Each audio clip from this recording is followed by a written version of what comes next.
ನೀವು ಕರೆದಾಗ ಬರಲಿಕ್ಕೆ ಅಂತ ತಾವೇನು ಹೇಳ್ತೀರಿ? ಬಹುಶಃ ಡಿ ಕೆ ಶಿವಕುಮಾರ್ ಅವರು ಹತಾಶರಾಗಿ ರೀತಿ ನಡ್ಕೊಳ್ತಾ ಇದ್ದಾರೆ. ಕಾಂಗ್ರೆಸ್ ಪಕ್ಷದ ಗೊಂದಲಗಳೇನಿದೆ, ಮುಖ್ಯಮಂತ್ರಿ ಆಗಬೇಕು ಅಂತಕ್ಕಂಥ ಅವರ ಒಂದು ವಿಚಾರಗಳೇನಿದೆ ಇವೆಲ್ಲವೂ ಕೂಡ ಪಾಪ ಎಲ್ಲೋ ಒಂದು ಕಡೆ ಡಿ ಕೆ ಶಿವಕುಮಾರ್, ಯಾಕಂದರೆ ದಿನನಿತ್ಯ ಮಂತ್ರಿಗಳು ಡಿ ಕೆ ಶಿವಕುಮಾರ್ ವಿರುದ್ಧ ಹೇಳಿಕೆ ನೀಡ್ತಾ ಇರ್ತಕ್ಕಂಥದ್ದು, ರಾಜಣ್ಣ ಅವರು ಆದಿಯಾಗಿ ಅನೇಕ ಸಚಿವರು ಶಾಸಕರು ಹೇಳಿಕೆ ನೀಡ್ತಾ ಇರ್ತಕ್ಕಂಥ ಎಲ್ಲೋ ಒಂದು ಕಡೆ ಡಿ ಕೆ ಶಿವಕುಮಾರ್ ಅವ್ರನ್ನ ವಿಚಲಿತರಾಗಿ ಮಾಡಿದ್ದೆ ಅಂತೇಳಿ ನನಗೆ ಅನಿಸ್ತದೆ. ಸರಿ, ಬೋಲ್ಟ್ ಟೈಟ್ ಮಾಡ್ತೇನೆ ಅಂತೇಳಿ ವಾರ್ನ್ ಮಾಡಿದ್ದಾರೆ. ಏನಪ್ಪ ಬೋಲ್ಟ್ ಟೈಟ್ ಬರಲ್ಲ ಅವ್ರಿಗೆ, ಎಲ್ಲಿ ಬೋಲ್ಟ್ ನೆಟ್ ಟೈಟ್ ಯಾರು ನೀವು ಶೂಟಿಂಗ್ ಮಾಡ್ತೀರಿ, ಪರ್ಮಿಷನ್ ವಿಷಯದಲ್ಲ ನೋಡ್ತೇನೆ ಅಂದ್ರೆ ಯಾಕೆ ಫಿಲ್ಮ್ ಇಂಡಸ್ಟ್ರಿ ಅವರು ಬರಲಿಲ್ಲ ಈ ಕಾರ್ಯಕ್ರಮಕ್ಕೆ? ಬಹುಶಃ ಕಾಂಗ್ರೆಸ್ ಪಕ್ಷದ ಮುಖಂಡರ ಬಗ್ಗೆ ಹೇಳೋದಕ್ಕಾಗ್ದೇ ಬಹುಶಃ ಬೇರೆ ಈ ಸಿನಿಮಾ ಇಂಡಸ್ಟ್ರಿ ಮೇಲೆ ಸಿಟ್ಟನ್ನು ತೀರಿಸ್ಕೊಳ್ತಾ ಇದ್ದಾರೆ ಅಷ್ಟೇ.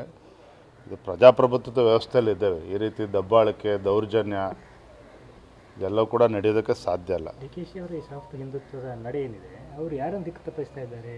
ಈಗ BJP ಕಾರ್ಯಕರ್ತರು ಅದರಿಂದ ಏನಾದ್ರು ವಿಚಲಿತರಾಗ್ಬೋದಾ? ಆ ಕಡೆ ಒಲವು ತೋರ್ಬೋದಾ? ಪ್ರಶ್ನೆಲ್ಲರೇ ನೋಡಿ, ಮೊನ್ನೆ ಇಶಾ ಫೌಂಡೇಶನ್ ಶಿವರಾತ್ರಿ ಸಂದರ್ಭದಲ್ಲಿ ಮಾನ್ಯ ಗೃಹ ಸಚಿವರ ಜೊತೆ ವೇದಿಕೆಯನ್ನು ಹಂಚ್ಕೊಂಡಿದ್ದಾರೆ. ಭಾಳಷ್ಟು ಅರ್ಥ ಕಲ್ಪಿಸ್ತಕ್ಕಂಥ ಪ್ರಯತ್ನ ನಡೀತಾ ಇದೆ. ನನಗೇನು ಆ ರೀತಿ ಅನ್ನಿಸೋದಿಲ್ಲ.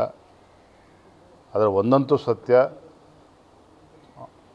ಆಡಳಿತ ಪಕ್ಷದಲ್ಲಿ ಮುಖ್ಯಮಂತ್ರಿ ಆಗಬೇಕು ಅಂತಕ್ಕಂಥ ಅಪೇಕ್ಷಿತರು ಆಕಾಂಕ್ಷಿಗಳು ಭಾಳ ದೊಡ್ಡ ಸಂಖ್ಯೆನೇ ಇದೆ.